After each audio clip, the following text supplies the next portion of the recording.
Donc, bienvenue. Hop, ce soir, recette numéro 19 qui s'appelle le bilan contrasté. Pour le coup, c'est une recette que j'utilise très rarement. Voilà et qui, je pense, est assez peu utilisée et c'est un peu idiot parce qu'elle est pas mal du tout. Elle je dirais qu'elle respecte pas trop la règle qu'il y a normalement quand on écrit des recettes, qui est qu'il faut les avoir beaucoup utilisées, beaucoup éprouvées, pour avoir, des choses vraiment très très précises à dire dessus. Et ben là, c'est pas le cas. Voilà, et donc elle est là, je ne sais pas vous dire pourquoi elle est là, mais elle est très bien quand même. Voilà, donc je vais vous la raconter. Je me mets tout de suite sur mon iPad pour, vous la décrire.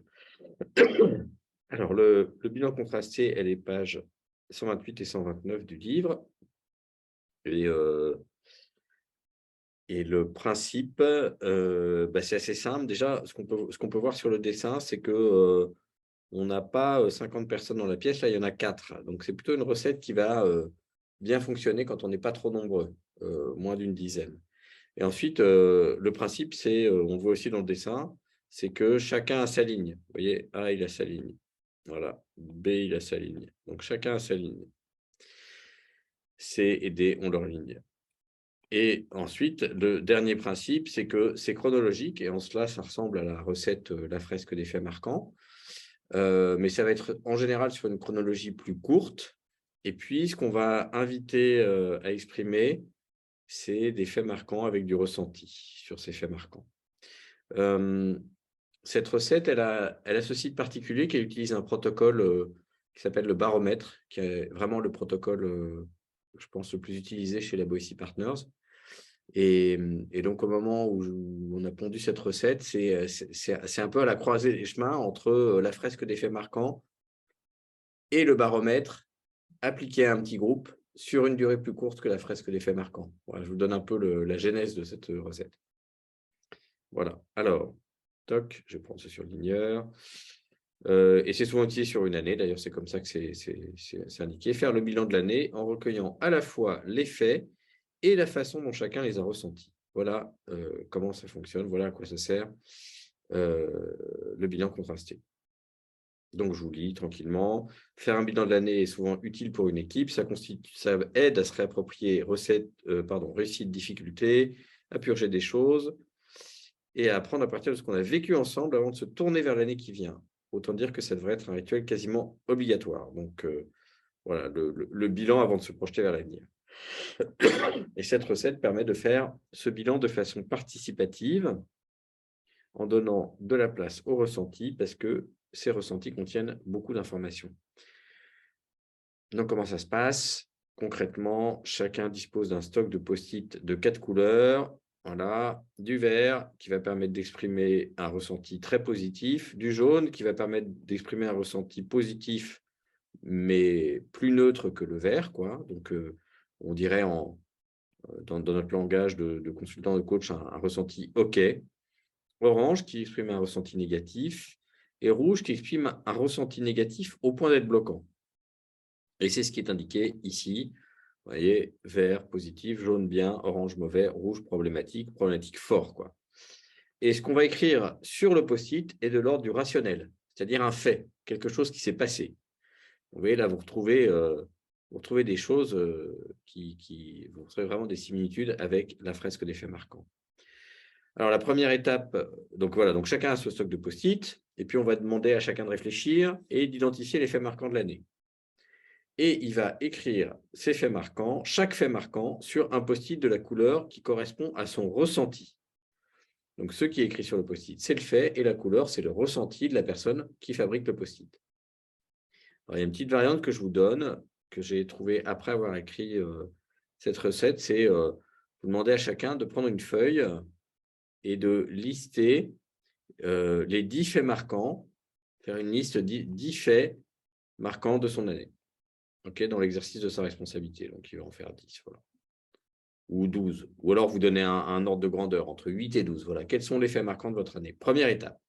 Et deuxième étape, vous donnez les post-it de couleur et vous demandez à chacun, à ce moment-là, de recopier strictement la liste en indiquant en choisissant un post-it de la couleur qui correspond à son ressenti dans ce fait marquant. Vous voyez?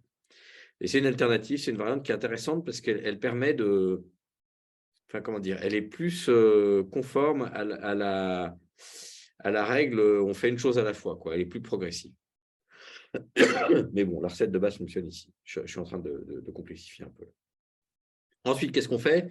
Eh ben, on va parcourir l'année chronologiquement et chacun va présenter ses post-it le moment venu.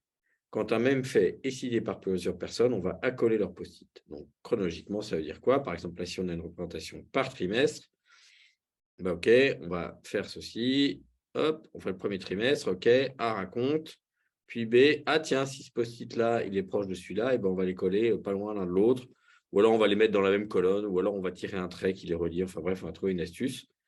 OK, et donc, chacun colle ses post-it. Et puis ensuite, on passe à la période d'après. Donc, on va revisiter comme ça l'année, période par période. Parfois, ça vaut le coup de le faire au mois. Alors, c'est un peu laborieux de restituer au mois. Le trimestre, c'est pas mal.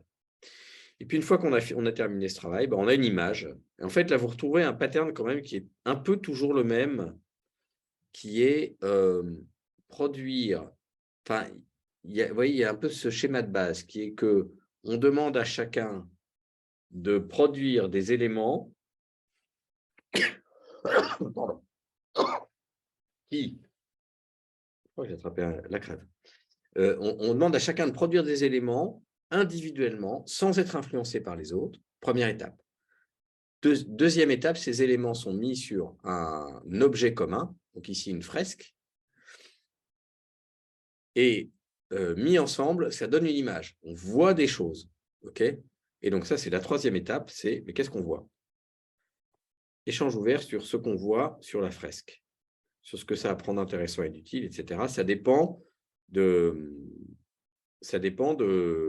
l'objectif finalement de ce bilan contrasté. Souvent, il y a une question extrêmement utile, extrêmement simple, un peu basique, qui est bah, finalement, là, on vient de revisiter l'année écoulée. Qu'est-ce que ça nous apprend d'intéressant et d'utile pour préparer l'année qui vient? Ça peut être un premier truc.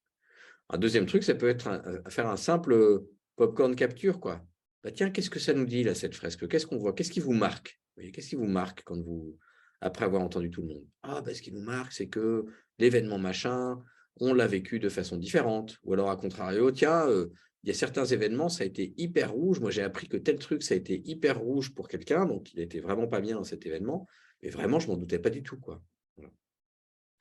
Qu'est-ce que ça produit? Eh bien, ça produit de l'ouverture, puisque dans le sens exprime ouvertement ce que je vis. Et ça, tout simplement, à cause du code couleur. Et je vous renvoie là à l'ingrédient faciliter, je crois qu'il s'appelle aider les ressentis. Un ingrédient qui s'appelle aider les ressentis. Et donc, l'utilisation de ce code couleur, qui s'appelle le baromètre, est extrêmement puissante. D'ailleurs, au passage, si vous voulez en savoir plus sur le baromètre, hop, je vais vous montrer une ressource. Vous allez aller sur baromètre. Je crois que c'est en .info. Hop, voilà, baromètre.info, voilà. Baromètre.info, et ça, c'est le site sur le baromètre. OK? Et voilà, vous avez le fameux codage des ressentis. Donc ça, c'est le site qui a été fabriqué par l'équipe Diagnostic Partagé, et vous avez beaucoup de choses sur le baromètre, sur les différentes étapes, etc. Beaucoup de ressources très utiles. Donc, c'est extrêmement facilitant, hein. L'idée, c'est de faciliter l'expression du ressenti. Et pourquoi c'est extrêmement facilitant? Bah, notamment pour les rouges, quand on se sent très mal sur un sujet, parfois on ne sait pas vraiment dire ce qui nous fait qu'on se sent mal, ou alors c'est compliqué à dire. C'est compliqué à dire, je suis extrêmement en colère, ou alors j'étais abattu, ou alors voilà, pour les gens dans les organisations, c'est pas toujours simple. Dire rouge, c'est plus facile, même si ça n'évite pas le fait d'expliquer le rouge, hein, bien sûr.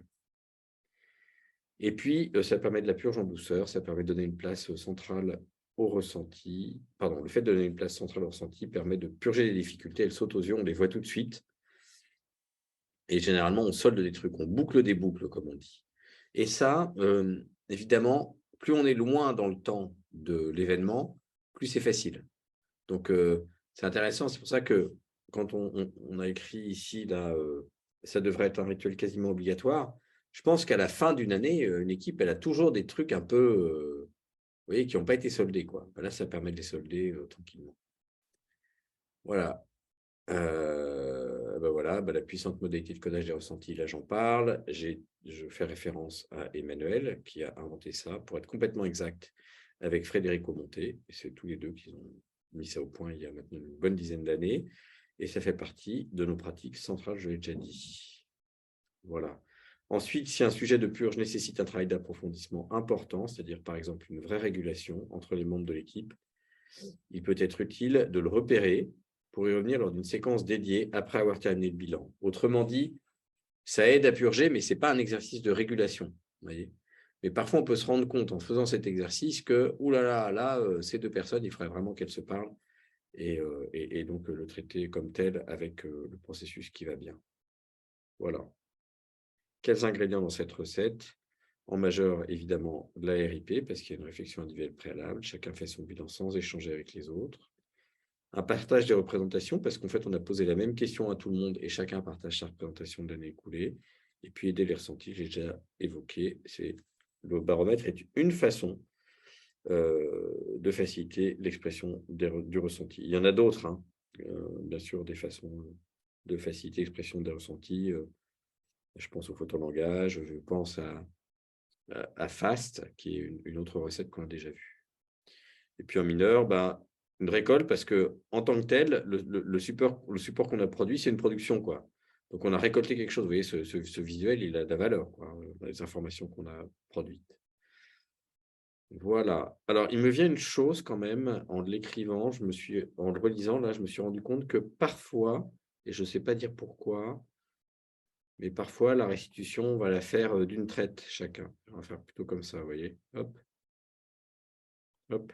Ce qui n'empêche pas de rapprocher des post-it qui parlent du même fait, mais c'est quand même une variante qui permet à chacun de dérouler sa pensée complètement, et d'éviter d'être morcelé. Souvent, pour une personne, quand elle commence à raconter, plus ça va, plus c'est facile, quoi.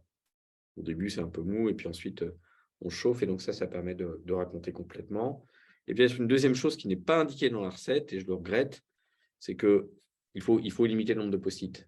L'idée, c'est pas de se retrouver avec 43 post-it par personne, quoi. Donc, donner un ordre de grandeur, oui. Et ça dépend de l'équipe, ça dépend de plein de choses, mais si on ne veut pas s'enliser dans une restitution trop laborieuse, je pense qu'une dizaine de post-it sur une année, c'est pas mal. Il y a entre 5 et 10 post-it, vous voyez, je sais pas, ou 8 et 12, j'en sais rien, de cet ordre-là. Voilà, je pense que j'ai dit tout ce que j'avais à dire. Et donc, je vais arrêter et répondre à vos questions. Et on se retrouvera la prochaine fois pour la recette numéro 20. Ce sera la dernière du livre qui s'appelle « Explorer puis discerner ». Voilà.